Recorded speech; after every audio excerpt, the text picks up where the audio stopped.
Shalom adik-adik, apa kabarnya? Kakak yakin dan kakak percaya semua adik-adik yang di rumah semua dalam keadaan sehat, semua dalam keadaan semangat ya. Walaupun belum bisa kemana-mana, tapi tidak apa-apa ya. Tetaplah adik-adik semua di rumah, tetap terus jaga kesehatan. Nah, bertemu lagi dengan Kak Theo dalam ibadah tengah minggu. Hari ini kita mau lagi diberkati dengan cerita firman Tuhan yang akan kakak sampaikan ya. Nah, sebelumnya mari kita siapkan hati kita. Kita mau memuji Tuhan terlebih dahulu, kita mau berdoa, dan kemudian kita akan mendengarkan cerita ya.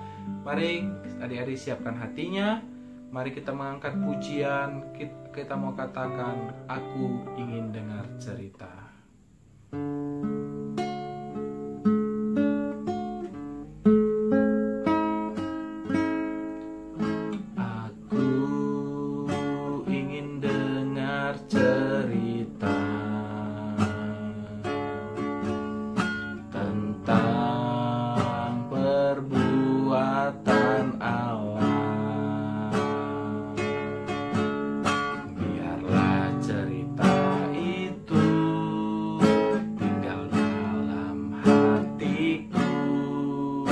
Sampai selama-lamanya.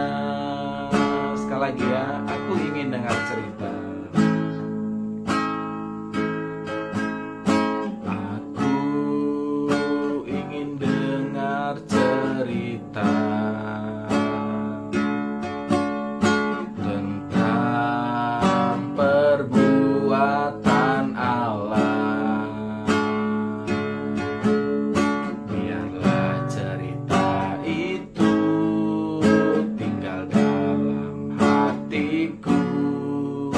Sampai selama-lamanya. Biarlah cerita itu, biarlah cerita itu tinggal dalam hatiku sampai selama-lamanya. Sekali lagi, biarlah cerita itu, biarlah cerita itu dalam hatiku sampai selama-lamanya. Ya, sebelum kita mendengarkan cerita, kita mau berdoa dulu ya. Lipat tangannya, tutup matanya, tundukkan kepalanya, kita berdoa. Tuhan Yesus yang baik, Tuhan Yesus yang mengasihi kami bersyukur Tuhan, di mana Tuhan sudah begitu luar biasa memelihara, menjagai, melindungi kehidupan kami. Kami bersyukur Tuhan secara khusus untuk adik-adik yang ada di rumah. Kami meyakini dan kami percaya adik-adik yang di rumah semuanya dalam keadaan sehat, semua dalam keadaan kuat, dan semua dalam keadaan semangat. Walaupun kami harus di rumah, tapi kami percaya Tuhan begitu baik yang selalu sayang dan mencintai kehidupan kami. Dan hari ini kami pun bersyukur Tuhan, di mana Tuhan sudah lagi menolong kami untuk kami lagi dapat beribadah di tengah minggu ini. Biar kiranya Tuhan tolong, Tuhan memberkati ibadah tengah minggu ini, supaya sungguh-sungguh menolong kami Tuhan, melalui kebenaran firman Tuhan disampaikan. Sungguh-sungguh menolong adik-adik supaya mereka semakin hari semakin bertumbuh di dalam kebenaran firman Tuhan. Terpujilah nama Bapa. Maka saat ini kami mau mendengarkan kebenaran firman Tuhan. Berikan hati yang sungguh-sungguh kepada adik-adik supaya mereka sungguh-sungguh mau mendengarkan cerita ini, dan bukan hanya mendengar, tetapi iman mereka kepada Tuhan pun semakin hari semakin bertumbuh di dalam kebenaran firman Tuhan. Terpujilah nama Bapa, kami siap untuk mendengarkan akan firman-Mu. Di dalam nama Tuhan Yesus kami berdoa. Haleluya. Yang percaya katakan amin. Nah adik-adik, saat ini kita mau mendengarkan cerita firman Tuhan. Oke? Adik-adik, hari ini dalam ibadah tengah minggu kita, Tema kita yaitu ampunilah karena telah diampuni. Ya, kita mau melihat sebuah cerita dalam Alkitab di mana ada seseorang yang telah diampuni kesalahannya, tetapi dia sendiri tidak mau mengampuni kesalahan orang lain. Ya, kita tidak mau menjadi sama seperti orang ini. Ya, maka kita mau melihat ceritanya sekarang. Pada suatu hari ada seorang raja, ya. Seorang raja ini sedang mengadakan perhitungan, ya, terhadap hamba-hambanya, ya. Di mana raja itu sedang melihat dan mengecek siapakah di antara hamba-hambanya yang memiliki hutang kepada raja ini. Ya, dia lihat, dia cek dulu, siapakah sih di antara hamba-hambaku ini yang memiliki hutang terhadap aku. Ya, lalu ketika sesudah itu, ya, raja pun melihat, oh, ternyata ada hamba-hambaku yang sedang memiliki hutang terhadap aku. Ya, lalu raja itu pun memanggil hamba ini. Ya, dia memanggil hamba ini untuk membayar hutang yang dulu pernah dia pinjam sebanyak 10.000 talenta. Ya. Lalu raja berkata kepada hamba itu, "Hei hamba, sekarang waktunya kamu untuk membayar hutang kamu yang dulu pernah kamu pinjam sebanyak 10.000 talenta." Lalu hamba itu pun tidak memiliki uang. Ya. Dia tidak memiliki uang untuk mengganti, membayar hutang-hutangnya terhadap raja tadi. Ya. Dia tidak mampu untuk mengembalikan apa yang sudah dia pinjam kepada raja itu. Lalu raja pun berkata kepada hamba itu, "Kalau kamu tidak bisa membayar hutang-hutangmu, maka kamu bersama dengan anak dan istrimu akan aku jual." Lalu hamba itu pun langsung sujud di depan raja.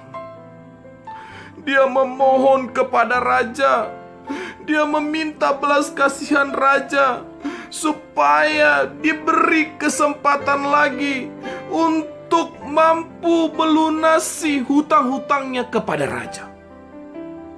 Ya. Kemudian raja pun memiliki belas kasihan. Ya. Raja merasa kasihan terhadap hambanya ini. Karena itu hutangnya pun akhirnya dibebaskan dan tidak perlu lagi membayar hutang itu. Wah, baik ya raja ini ya. Ya. Padahal tadi apa? Padahal raja itu tadi berkata harus dibayar. Tidak boleh tidak. Kalau tidak, istri dan anak-anaknya harus dijual. Tetapi ketika hamba itu memohon kepada raja untuk diberikan kesempatan membayar hutang-hutangnya, tetapi yang dilakukan raja itu apa? Dia membebaskan hutang-hutang hamba besar ini. Ya, dia tidak perlu lagi membayar hutang-hutangnya. Kemudian apa yang terjadi? Setelah raja membebaskan hutang-hutang daripada hamba besar ini, kemudian hamba besar ini pun pergi keluar dari istana raja dengan hati yang begitu senang. Dia bersorak-sorak, "Hore, hore, hore! Hutang-hutangku selama ini sudah lunas. Raja tidak meminta hutang itu kembali. Dia membebaskan aku dari hutang itu." Wah, dengan senangnya dia keluar dari istana raja Dengan sukacita dia pergi, karena hutang-hutangnya sudah dianggap lunas oleh raja.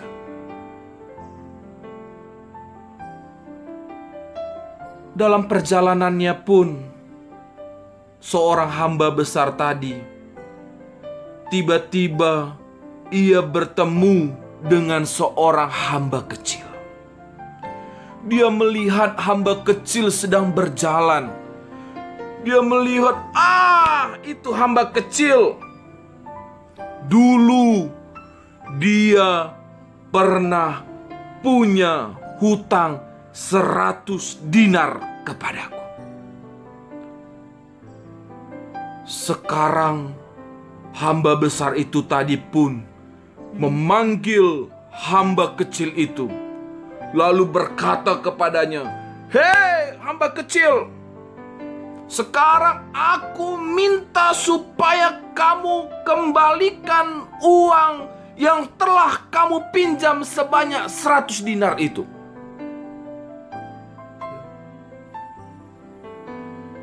Hamba kecil tadi pun tidak punya uang. Bahkan hamba besar coba untuk mengancam hamba kecil itu. Hei, dia pegang bajunya, mau dia pukul hamba kecil itu. Dia bilang, "Hei, cepat bayar, kalau tidak saya pukul kamu." Tetapi hamba kecil itu berkata, "Aku tidak punya uang. Aku mohon, diberikan aku kesempatan supaya aku dapat membayar hutangku 100 dinar tersebut. Tolong aku, hamba besar, tolong aku." Tetapi yang dilakukan hamba besar itu adalah dia menolak permohonan hamba kecil itu. Bahkan hamba besar itu memasukkan hamba kecil itu ke dalam penjara. Karena hamba kecil itu tidak mau membayar hutang kepada hamba besar. Lalu dia panggil pengawal, "Pengawal, bawa hamba kecil ini, pergi dan masukkan dia ke dalam penjara." Betapa jahatnya hamba besar itu. Tetapi di sekitar di mana hamba besar itu tadi mengancam, bahkan berusaha untuk memasukkan hamba kecil itu ke dalam penjara, ternyata di situ ada teman-temannya yang begitu sedih karena melihat perbuatan hamba besar itu. Mereka sedih, kenapa begitu kejamnya hamba besar itu? Padahal kan hamba besar itu sudah diampuni hutangnya oleh raja. Kenapa hamba besar itu tidak mau mengampuni kesalahan hamba kecil itu yang memiliki hutang 100 dinar? Sehingga teman-temannya pun begitu sedih melihat apa yang sudah dilakukan oleh hamba besar itu. Kemudian teman-temannya tadi pun pergi untuk menghadap raja. Mereka pergi untuk memberitahukan apa yang sudah dilakukan oleh hamba besar itu terhadap hamba kecil. Mereka memberitahukan kepada raja, "Raja, kami tadi melihat bahwa dalam perjalanan kami melihat di mana hamba besar sedang mengancam hamba kecil untuk membayar hutang-hutangnya yang 100 dinar itu kepada hamba besar. Tetapi oleh karena hamba kecil itu tidak mempunyai uang, lalu hamba besar menyuruh pengawal untuk membawa hamba kecil itu ke dalam penjara untuk dipenjarakan." Lalu raja pun begitu marah terhadap hamba besar itu.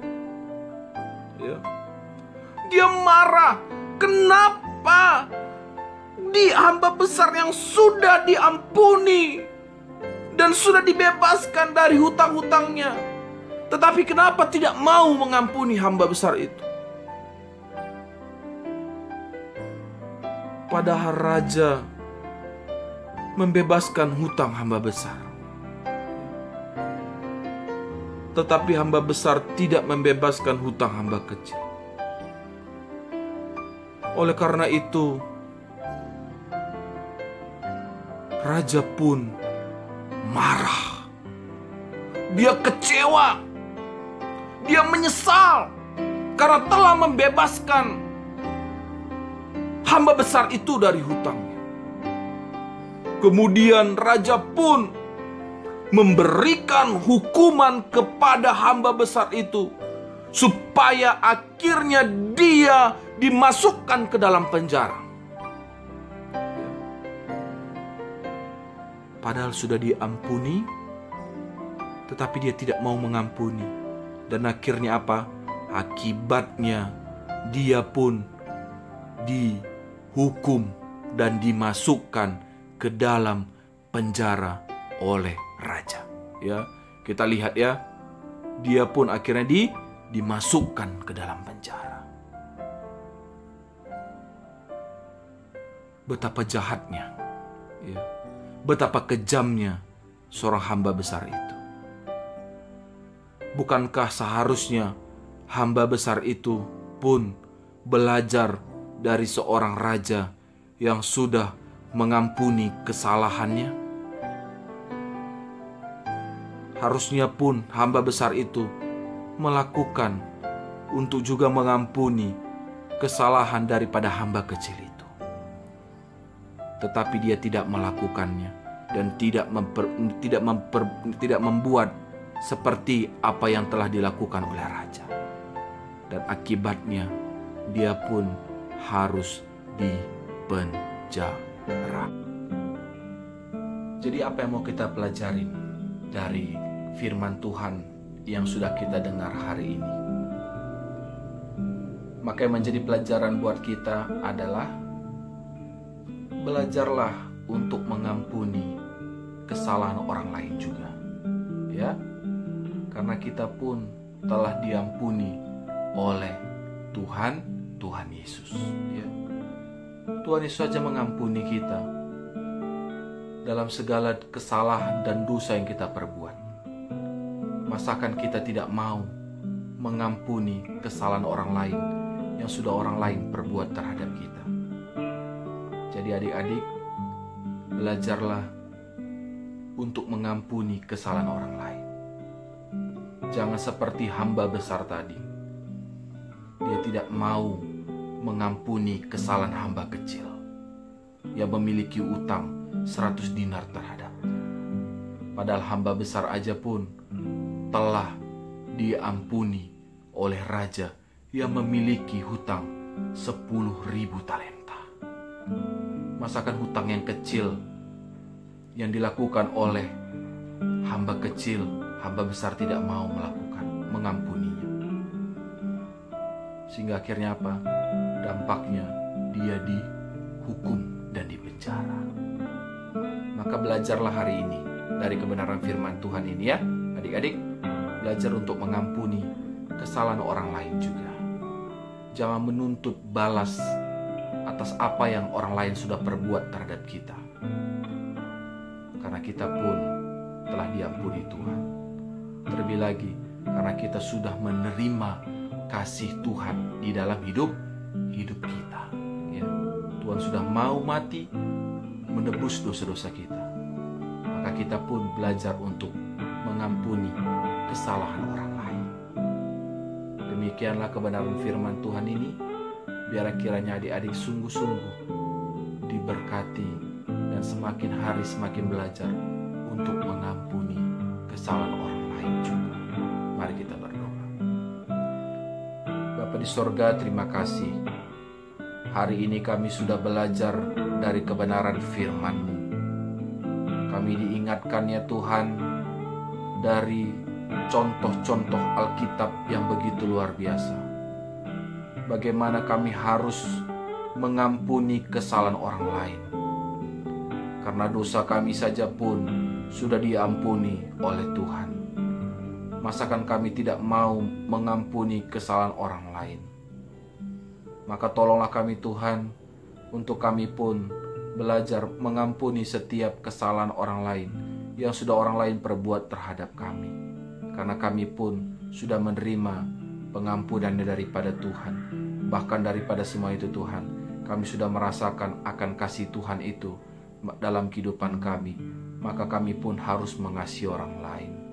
Terpuji nama Bapa, kami ucap syukur atas kebenaran firman-Mu. Di dalam nama Tuhan Yesus kami berdoa. Haleluya. Amin. Ya. Jadi adik-adik, firman Tuhan kita sudah selesai. Sekali kakak bilang, tetap semangat, tetap terus belajar di rumah, ya. Jangan main-main, jangan bersantai-santai, ya, tapi tetap belajar di rumah. Dan tetap rajin berdoa dan rajin membaca Alkitab. Tuhan Yesus memberkati. Dadah.